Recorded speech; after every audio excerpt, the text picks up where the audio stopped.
સ્વાધ્યાય 11.4 દાખલા number 6 700 metre લંબાઈ અને 300 મીટર પહોળાઈ ધરાવતા એક બાગની પહેલા આપણે એક બાગ દોરી લઈએ.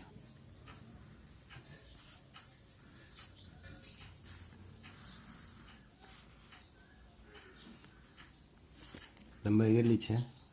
700 મીટર, પહોળાઈ 300 મીટર.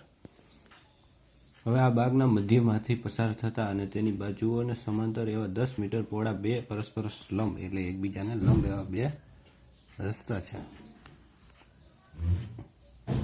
બાજુઓને સમાંતર, તો આ બાજુને આ સમાંતર થયો એક રસ્તો, પછી આ બીજી બાજુને સમાંતર આ બીજો રસ્તો. એટલી પહોળાઈ કેટલી છે આ રસ્તાની? તો કે 10 મીટર. આ પહોળાઈ કેટલી છે? 10 મીટર. તો આ રસ્તાનું ક્ષેત્રફળ શોધવાનું છે અને જે જવાબ મળે એ આપણે હેક્ટરમાં મેળવવાના છે. તો શું કરશું? પહેલાં આપણે આ ફરતે બાજુ રસ્તાનું ક્ષેત્રફળ મેળવી લેશું.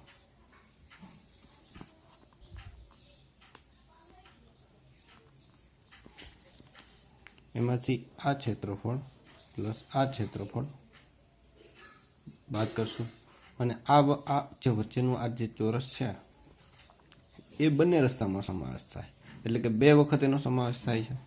તો આપણે એક જ વખત એનો સમાવેશ કરીએ એટલે એક વખત એટલે આખો આ ભાગ અને પ્લસ આ અને આ ભાગ એટલે રસ્તાનું ક્ષેત્રફળ મળી જાય. તો પહેલાં આપણે લંબચોરસનું ક્ષેત્રફળ શોધશું.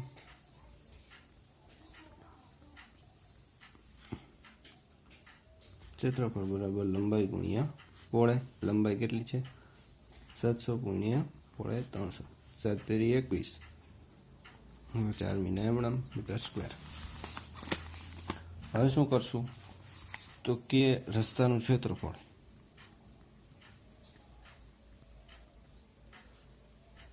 બરાબર આની લંબાઈ કેટલી થશે? આ બાજુની આ પહોળાઈ કેટલી છે? તો કે 10 આ રસ્તાની. એક કામ કરીએ, આપણે નામ આપીએ. આ A, B, C અને D. આપણે X, Y, Z અને W. અને આ વચ્ચેનું જે ચોરસ બને છે એને કહી દે P, Q, R ને S. તો રસ્તાનું ક્ષેત્રફળ શોધવું હોય તો પહેલાં આ લંબચોરસનું ક્ષેત્રફળ લઈએ. એકવાર આનો સમાવેશ કરી લે છે અને એકવાર પછી એને બાદ કરી દેશું. પહેલાં તો બે વખત એનો સમાવેશ કરીએ તો આ કેટલી થશે? તો કે આના જેટલી થાય તો 300 લંબાઈ. તો કે લંબચોરસ ABCDનું ક્ષેત્રફળ વત્તા લંબચોરસ WXYZનું ક્ષેત્રફળ અને એમાંથી જે આ વચ્ચેનું જે નાનકડું ચોરસ બને છે એ બે વખત આપણે આમાં આવી જાય છે ABCD વાળામાં અને XYZમાં જ આવી છે. તો આપણે એક જ વખત લેવું છે તો એક વખત બાદ કરી દઈએ એટલે કે ચોરસ PQRSનું ક્ષેત્રફળ. તો આ કેટલું થશે? આની ABCDમાં લંબાઈ કેટલી? તો કે લંબાઈ 300, પહોળાઈ તો આપણે રસ્તાની 10 કીધી જ છે, પ્લસ આ શું કર્યું હતું કે લંબાઈ ગુણ્યા પહોળાઈ વત્તા નિશાની હમણાં WXYZની કે એની લંબાઈ 700 અને પહોળાઈ 10 માઇનસ આ રસ્તા જે પહોળાઈ છે આ કેટલું થશે? તો કે આ ચોરસ છે, આ બાજુ આ રસ્તાની પહોળાઈ જેટલું માપ થશે આટલું. તો કે રસ્તા કેટલા છે? 10 મીટર જેટલા પહોળાઈ છે એટલે 10 ગુણ્યા 10 ચોરસનું ક્ષેત્રફળમાં. તો આ કેટલો આવશે જવાબ? 3000, 7000 માઇનસ 100, 7 ને 3 10, 10,000 માઇનસ 100. કરો બાદ બાકી. 10,000માંથી 100 બાદ જાય, 6 બાદ કરો એટલે કેટલા વધે? 9,900 મીટર સ્ક્વેર. હવે આપણે આગળ જોઈએ કે 10,000 મીટર સ્ક્વેર 10,000 મીટર સ્ક્વેર ભેગા થાય કેટલા બનાવે? 1 હેક્ટર. આપણી પાસે કેટલા છે? 9,900 મીટર સ્ક્વેર. અત્યારે કેટલા હેક્ટર? તો 9,900 ભાગ્યા 10,000, 2 મીના ઉડી ગયા. કેટલા છે? પોઈન્ટ પછી બે આંકડા તો કે 0.99 હેક્ટર. રસ્તાનું ક્ષેત્રફળ મળી ગયું. હવે શું કીધું છે આગળ એવું કીધું છે કે રસ્તા સિવાયના બાગનું ક્ષેત્રફળ. તો કે બાગ બાકીના બાગનું ક્ષેત્રફળ, તો કે કુલ બાગનું ક્ષેત્રફળ માઇનસ રસ્તાનું ક્ષેત્રફળ. બાગનું કેટલું આવ્યું? તો કે 2,10,000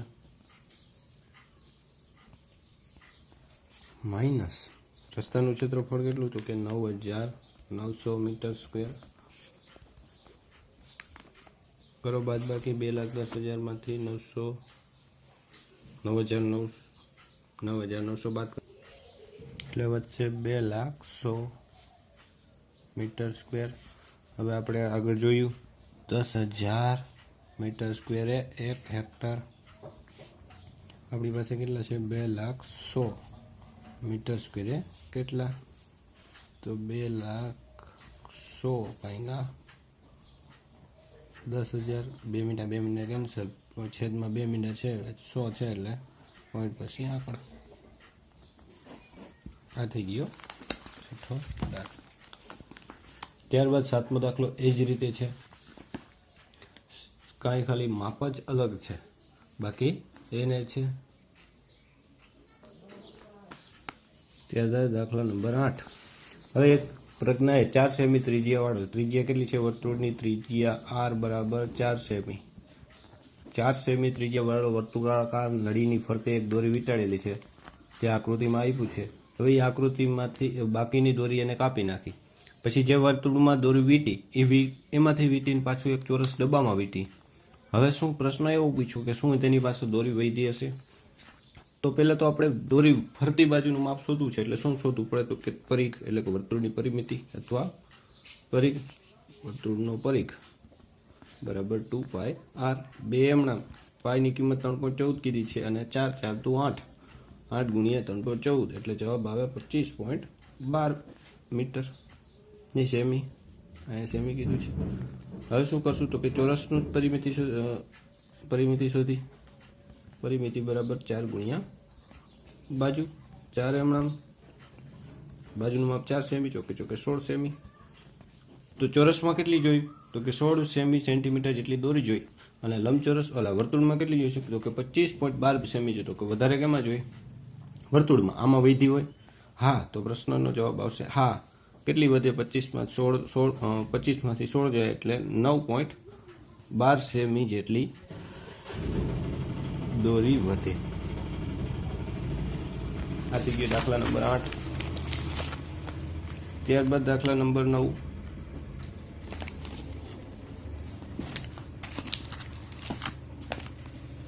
આકૃતિમાં આપેલા જમીનની ફરતે, લંબચોરસ જમીનની ફરતે મધ્યમાં ફૂલનો એક વર્તુળાકાર ભાગ છે. જમીનનું પહેલા તો શું આકૃતિ દોરી લઈએ આપણે.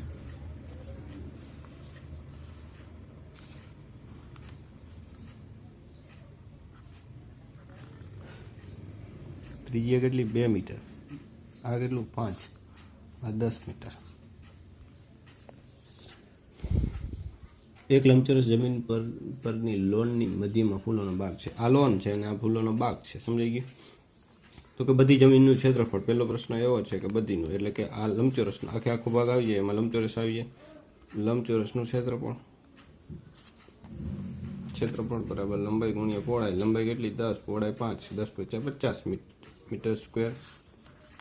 બીજો પ્રશ્ન, તો કે બાગનું ક્ષેત્રફળ. વચ્ચે જે બાગ છે, બાગ કેવો છે? વર્તુળ. તો કે વર્તુળનું ક્ષેત્રફળ બરાબર 2πr નો વર્ગ.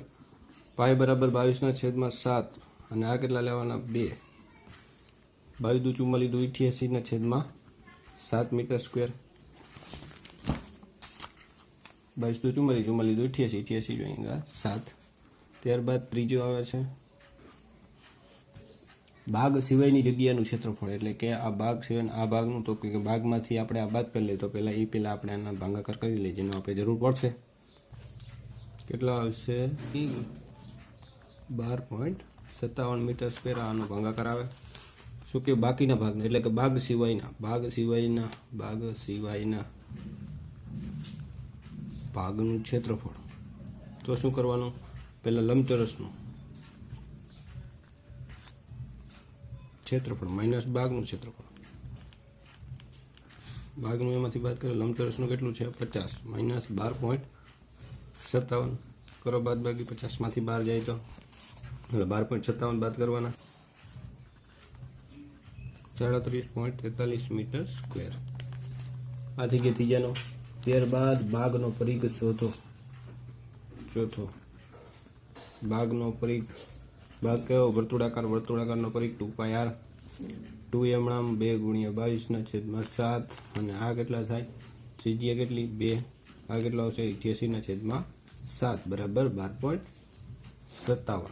એના જેટલો જ આવે છે ક્ષેત્રફળ અને એના જેટલો જ. ત્યારબાદ દાખલા નંબર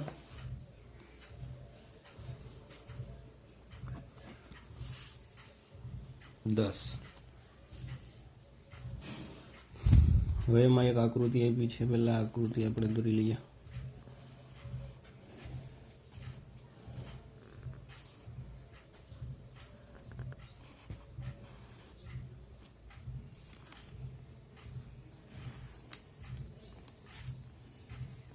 શરીર આવી આકૃતિ છે. આ બાજુનું માપ 10 સેમી, અહીંથી આટલું 8, આ કેટલું છે 10, તો ટોટલ કેટલું થાય 10 ને 8 18. હવે આ બાજુનું કેટલું છે 4, ઉપરનું કેટલું છે 6, 6 ને 4 10 થઈ ગયું. તો આ રેખાંકિત ભાગનું ક્ષેત્રફળ શોધવાનું છે. તો આપણે શું કરશું, આ ત્રિકોણ કહેવાય, નામ આપી દઈએ આ A B C D F.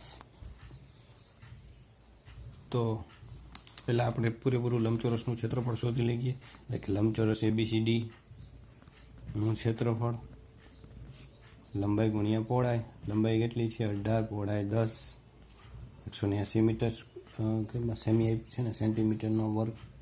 હવે પહેલાં શું કરશું તો કે આ છાંયાંકિત એટલે કે જે છાંયાંકિત ભાગ છે એ ભાગનું આપણે ક્ષેત્રફળ શોધ્યું. તો પહેલાં આ ક્ષેત્રફળ આપણે ફરતું ક્ષેત્રફળ મેળવ્યું એમાંથી આ એટલે આ કેવું છે ત્રિકોણ, એ ત્રિકોણનું બાદ કરી દઈશું, એમાંથી આ ત્રિકોણનું બાદ કરીશું એટલે આપણે વધેલા ભાગનું ક્ષેત્રફળ મળી જાય. એટલે કે ત્રિકોણ AF અહીંયા E બિંદુ અને ઈનું ક્ષેત્રફળ, એનું ક્ષેત્રફળ શું થાય તો કે 1/2 પાયો ગુણ્યા વેધ અથવા આધાર ગુણ્યા ઊંચાઈ.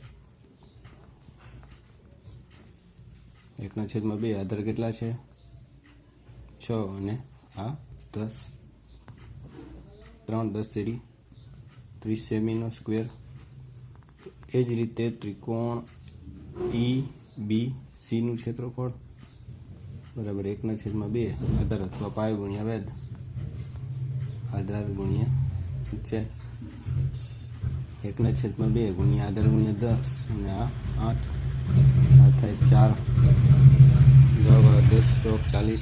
સેન્ટીમીટરનો વર્ગ. હવે શું કરશું તો કે છાંયાંકિત ભાગનું ક્ષેત્રફળ, છાંયાંકિત ભાગનું ક્ષેત્રફળ એમાંથી પહેલાં શું કરશું તો કે પૂરેપૂરે ભાગનું ક્ષેત્રફળ, એમાંથી એક ત્રિકોણનું 30, બીજા ત્રિકોણનું 40, 70 એટલે 110 સેન્ટીમીટર સ્ક્વેર. આવો એનો જવાબ આવે. ત્યારબાદ બીજો દાખલો, એમાં આપણે આકૃતિ દોરી. પહેલાં એક ચોરસ આપેલું છે, એમાં એક ત્રિકોણ આપેલા છે. ચોરસની બાજુનું માપ છે 20. કેટલું આપ્યું છે 20 સેમી. એમાં વચ્ચે આવો એક ત્રિકોણ આપેલો છે. આ ત્રિકોણનું ક્ષેત્રફળ શોધવાનું છે. આ 20 છે, આ 20, આ 10 10 એટલે કે 20, આ 10 10. કુલ બાજુનું માપ કેટલું છે 20. એટલે કે આ વચ્ચેના ભાગનું આપણે ક્ષેત્રફળ શોધવાનું છે. તો શું કરશું, પહેલાં આપણે આ એક ત્રિકોણ છે, પહેલાં તો આપણે ચોરસનું ક્ષેત્રફળ મેળવ્યું છે, એમાં તો આ એક ત્રિકોણ એટલે કે નંબર 1, પછી આ બીજા નંબરનું અને આ ત્રીજા નંબરનું. આ ત્રણેય ત્રિકોણના ક્ષેત્રફળ શોધી એ આ ચોરસમાંથી બાદ કરી દઈશું એટલે કે આ ભાગ મળી જશે આપણને. એટલે કે ચોરસનું ક્ષેત્રફળ બરાબર બાજુનો વર્ગ એટલે 20નો વર્ગ બરાબર 400 સેમી સ્ક્વેર. આમાં નામ આપેલા છે QR US T અને P. તો પહેલાં કયો લઈશું? પહેલા નંબરનું એટલે કે ત્રિકોણ QRUનું ક્ષેત્રફળ બરાબર 1/2 પાયો ગુણ્યા વેધ અથવા આધાર ગુણ્યા ઊંચાઈ. 1/2 એમ પાયો વેધ 10 આ 20 આ કેટલા થઈ જાય? 10 થઈ જાય. 10 ગુણ્યા 10 એટલે 100 સેમી સ્ક્વેર. એ જ રીતે બીજા ત્રિકોણ TSUનું ક્ષેત્રફળ એ જ સૂત્ર 1/2 પાયો ગુણ્યા વેધ 1/2 એમણા પાયો કેટલો થશે? તો કે 10 આમાં 2 10 10 આ થઈ જાય 2 1 2 5 2 10 આ થઈ જાય 10 ગુણ્યા 5 એટલે 50 સેમી સ્ક્વેર. ત્યારબાદ ત્રીજો ત્રિકોણ PQTનું ક્ષેત્રફળ બરાબર 1/2 પાયો ગુણ્યા વેધ 1/2 એમણા પાયો કેટલા? 10 વેધ 20 2 1 2 5 2 10 5 20 50 100 સેમી સ્ક્વેર. હવે શું કરશું? તો કે છાંયકિત ભાગનું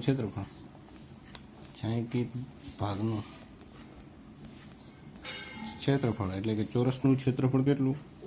એમાંથી 3 ત્રિકોણનું એકનું 100 બીજાનું 50 અને ત્રીજાનું 100. 100 200 ને 50 250 400માંથી 250 જાય એટલે 150 સેમી સ્ક્વેર. ત્યારબાદ દાખલા નંબર 11.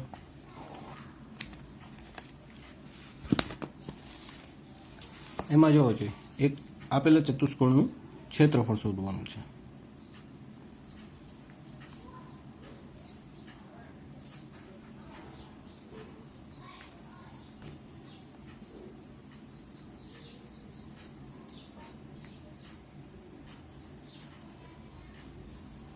આનું માપ છે 3, આખે આખું છે 22.